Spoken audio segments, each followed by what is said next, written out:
और चलिए बढ़ते आगे और बात करते हैं क्या महाप्रलय का अलर्ट जारी हुआ है। ये इसलिए हम कह रहे हैं क्योंकि अगर हम आधे हिंदुस्तान की बात करें तो आधा हिंदुस्तान जल प्रलय से जूझ रहा है। अभी आपने देखा कि गुजरात और राजस्थान में जिस तरीके के हालात हैं बाढ़ और बारिश की वजह से, अब ये जो महाप्रलय है ये दक्षिण भारत की तरफ रुख कर रही है। खासकर आंध्र प्रदेश की बात करें, तेलंगाना की बात करें, कई जिलों में लगातार बाढ़ और बारिश का कहर पुनीता देखने को मिल रहा है। बिल्कुल, और एक बार रिपोर्ट के जरिए आपको दिखा देते हैं कि आंध्र प्रदेश और तेलंगाना में इस वक्त क्या हालात, क्या स्थिति और किस तरीके से इस कुदरत की मार से लोग परेशान नजर आ रहे हैं।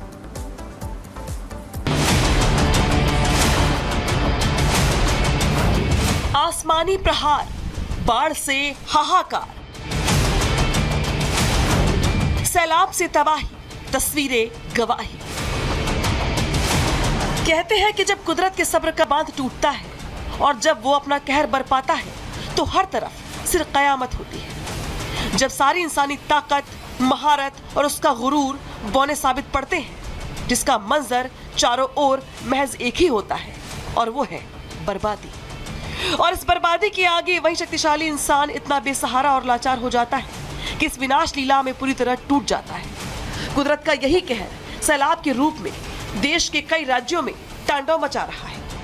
गुजरात से लेकर तेलंगाना और आंध्र प्रदेश से लेकर असम तक सैलाबी सितंबर का प्रकोप देखने को मिल रहा है, जहां मूसलाधार बारिश का टेरर है।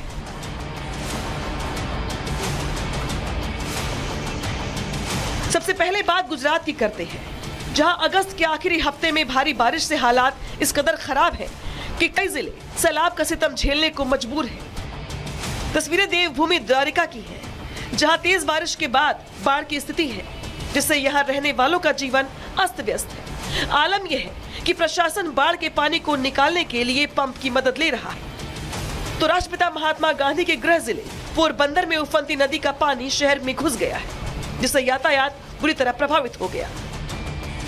इस बीच सबसे खौफनाक तस्वीर गुजरात की वडोदरा से आई है, जहां कुदरत के प्रकोप के साथ जंगली जानवरों का डबल खौफ है। बाढ़ के चलते विश्वामित्र नदी से मगरमच्छ खुले में घूमते दिखाई दे रहे हैं, जिसे दो युवकों ने दिलेरी दिखाते हुए अपनी मोटरसाइकिल से वन विभाग के दफ्तर ले गए ताकि कोई उनकी चपेट में न आ जाए। गुजरात के बाद अब बात दक्षिण भारत की करते हैं। यहाँ भी भारी बारिश के बाद बाढ़ का प्रकोप देखने को मिल रहा है। तस्वीरें तेलंगाना के खम्मम जिले की है, जहां उफनती नदी का पानी रिहायशी इलाकों को अपनी चपेट में ले चुका है, जिसके बाद प्रशासन ने लोगों का रेस्क्यू कर सुरक्षित इलाकों में पहुंचाया है। वारंगल में भी भारी बारिश के बाद सड़कें पानी से लबालब है, जिससे लोगों का आना जाना पूरी तरह से बंद है। वहीं तेलंगाना से सटे आंध्र प्रदेश में भारी बारिश और बाढ़ से हालात बेकाबू है, जहां आसमान से बरसती परेशानी और खतरे के निशान को पार करती नदियों से जल प्रलय है। सड़कें समंदर बन गई है तो गाड़ियों की जगह नावों ने ले ली है, या यूं कहें कि पानी के रास्ते में जो कुछ आया उसी में समा गया। तस्वीरें विजयवाड़ा की है, जहां बाढ़ से बुरा हाल है। शहर के कई हिस्से पानी की चपेट में हैं, तो दूसरे इलाकों में नदियां लोगों को डराने लगी हैं। हालात इतने बुरे हैं कि रोजमर्रा की जिंदगी पर गहरा असर पड़ा है। बाढ़ के चलते बिजली सप्लाई ठप है, तो खाने पीने की जरूरी चीजों की कमी से भी लोगों का हाल बुरा है। इस बीच विजयवाड़ा में भारी बारिश से भूस्खलन की घटनाएं भी सामने आ रही है, जिसमें जान माल की हानि की भी खबर है। आंध्र प्रदेश में बाढ़ बारिश से बुरे हाल के बीच मुख्यमंत्री चंद्रबाबू नायडू ने रविवार को विजयवाड़ा में बाढ़ प्रभावित इलाकों का दौरा किया, जहां उन्होंने नाव पर सवार होकर नुकसान का जायजा लिया और प्रभावित लोगों से मुलाकात कर पूरी मदद का आश्वासन दिया। देश के कई राज्यों में बाढ़ बारिश के बिगड़ते हालात पर केंद्र सरकार भी एक्शन मोड में है, जहां गृह मंत्रालय ने राज्यों की पूरी मदद की प्रतिबद्धता जताते हुए बड़ा कदम उठाया है। गृह मंत्रालय ने टीम का गठन किया है। गुजरात में बाढ़ से नुकसान का आकलन होगा। इसके अलावा गृह मंत्रालय प्रभावित राज्यों के संपर्क में है। नुकसान के आकलन पर टीम बनाई जाएगी। इसके अलावा गृह मंत्री अमित शाह ने रविवार शाम तेलंगाना और आंध्र प्रदेश के मुख्यमंत्रियों से भी फोन पर बात कर पूरी मदद का भरोसा दिया है। आसमानी आफत से कई राज्यों में बुरा हाल है। ऐसे में सभी को इस संकट के समय में मिलकर काम करने की जरूरत है। Bureau report, Republic Bharat.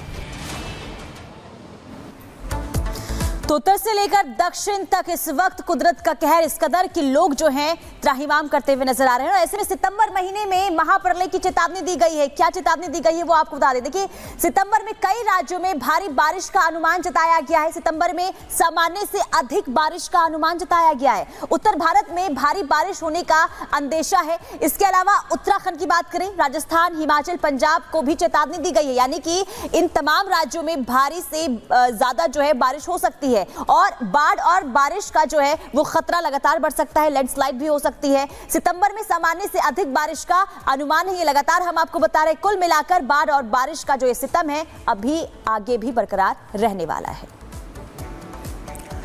और आइए बात करते हैं बुलडोजर कार्रवाई पर जारी राजनीति की। बुलडोजर कार्रवाई पर लगातार जो राजनीति है वो होती रही है, लेकिन अब जो मामला है वो सुप्रीम कोर्ट में जा चुका है।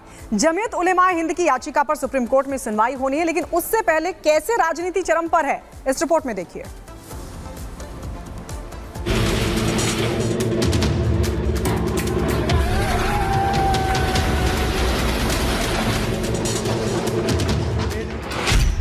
बुलडोजर एक्शन, सियासत फुल ऑन।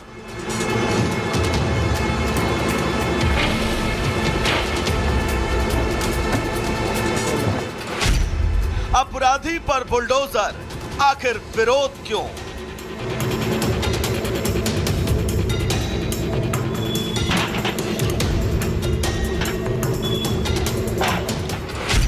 बुलडोजर संस्कृति, आज सुप्रीम सुनवाई।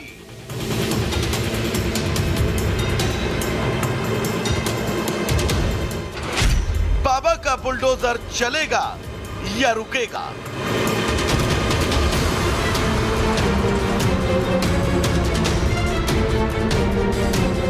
बाबा के जिस बुलडोजर मॉडल को बेटियों के गुनहगारों, पत्थरबाजों और माफियाओं के खिलाफ इंसाफ का प्रतीक बताया जा रहा था, उस पर आज सुप्रीम सुनवाई है।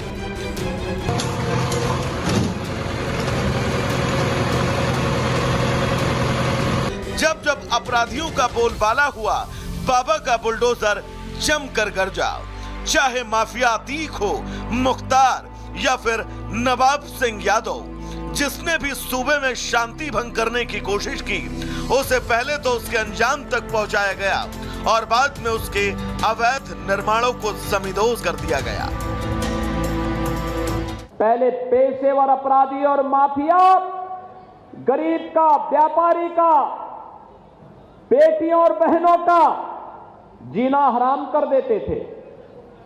और आज आप देख रहे होंगे, अब तो पहले होड़ लगती थी इस बात को लेकर के किन माफियाओं को कौन कितना अपने गले में लगा करके इनके माध्यम से राजनीतिक रोटी सेंकी जाए।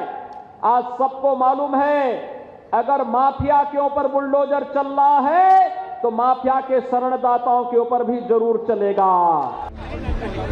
फिलहाल उत्तर प्रदेश, मध्य प्रदेश और राजस्थान में हुए बुलडोजर कार्रवाई का हवाला दे भाईजान सुप्रीम कोर्ट पहुंचे हैं, क्योंकि पिछले कुछ दिनों में 3 बड़ी घटनाएं हुए। यूपी के अयोध्या में गैंगरेप के आरोपी मोहित खान के ठिकानों पर बुलडोजर एक्शन हुआ। मध्य प्रदेश के छतरपुर में पुलिस पर पत्थर फेंकने के आरोपी हाली अली का घर पीले पंजे से तोड़ दिया गया और राजस्थान में एक नाबालिग छात्र की चाकू मारकर हत्या कर देने वाले लड़के के ठिकाने पर बुलडोजर एक्शन हुआ। इन तीनों ही राज्यों में 3 बातें कॉमन हैं। पहला बुलडोजर एक्शन, दूसरा तीनों आरोपी मुस्लिम और तीसरा तीनों राज्य में बीजेपी की सरकार। इन्हीं घटनाओं को आधार बनाकर भाईजान सुप्रीम कोर्ट पहुंचे हैं। हालांकि जंग का यह तरीका कानूनी है। मुस्लिम संगठन जमीयत उलेमा हिंद की तरफ से सुप्रीम कोर्ट में अर्जी डाली गई थी, जिस पर आज सुनवाई है। हमारा आग्रह है सुप्रीम कोर्ट से कि इस गैर असंवैधानिक काम को तुरंत रुकवाया जाए। जिस देश में संविधान हो, जो देश संविधान से चलता हो, महासंविधान की ही चलनी चाहिए। कुछ लोग अपनी मनमानी कर रहे हैं, हिंदू मुसलमान देखकर कार्रवाई कर रहे हैं। बुलडोजर से किसी के घर को गिरा देना ये मसले का हल नहीं है। इसके लिए बैठ के बात करना चाहिए। मैं माननीय देश के सर्वोच्च न्यायालय से ये गुजारिश करना चाहता हूँ कि जमीयतुल उलमा की इस अपील को बाकायदा संजीदगी से सुने। उम्मीद करूँगा कि जमीयतुल उलमा की इस अर्जी के ऊपर सुप्रीम कोर्ट उम्मीद है कि अच्छा फैसला सुनाएगी। भाईजान जिस बुलडोजर को एंटी मुस्लिम साबित करने की कोशिश कर रहे हैं, वो कन्नौज रेप कांड के आरोपी नवाब सिंह यादव के खिलाफ भी चला और कानपुर में विकास दुबे के घर पर भी पहुंचा। सरकार का दावा है कि बुलडोजर मजहब देखने के बदले धर्मनिरपेक्ष होकर काम करता है, लेकिन भाईजान उन्हीं मुद्दे को उठाते हैं जहां मुस्लिम कार्ड खेलने की गुंजाइश होती है। उत्तर प्रदेश की सरकार ने लगातार भ्रष्टाचार, गुंडागर्दी और बलात्कारियों के ऊपर तुरंत एक्शन लिया है। पूरे देश में अगर ऐसा होता है तो मैं मानता हूँ ये जो अपराध बढ़ रहा है उससे कम हो जाए। उत्तर प्रदेश से ही बुलडोजर चला था और देखिए सब लोग उसका यूज़ कर रहे हैं। जो भी प्रांत है, जो भी और जितने भी माफिया हैं, जो भू माफिया हैं, आज जो है उत्तर प्रदेश उत्तम प्रदेश है। जनता चाहती है इस बात को कि अगर क्राइम हो रहा है तो उस पर तुरंत रिएक्शन हो रहा है और मुख्यमंत्री जी जो कर रहे हैं प्रदेश के लिए बहुत बढ़िया। योगी जी के जो कार्रवाई कर रहे हैं बुलडोजर की, वो जनता के हित में है और क्राइम के खिलाफ है। हालांकि बुलडोजर एक्शन पर आज सुप्रीम सुनवाई है, लेकिन सवाल कई। क्या दिल दहला देने वाली वारदातों को अंजाम देने वाले अपराधियों पर होने वाली बुलडोजर कार्रवाई पर रोक लग जाएगी? क्या अपराधियों के दिलों में खौफ पैदा करने वाला बुलडोजर थम जाएगा? क्या पुलिस पर पथराव करने वालों पर बुलडोजर की कार्रवाई रुक जाएगी? Bureau report, Republic Bharat.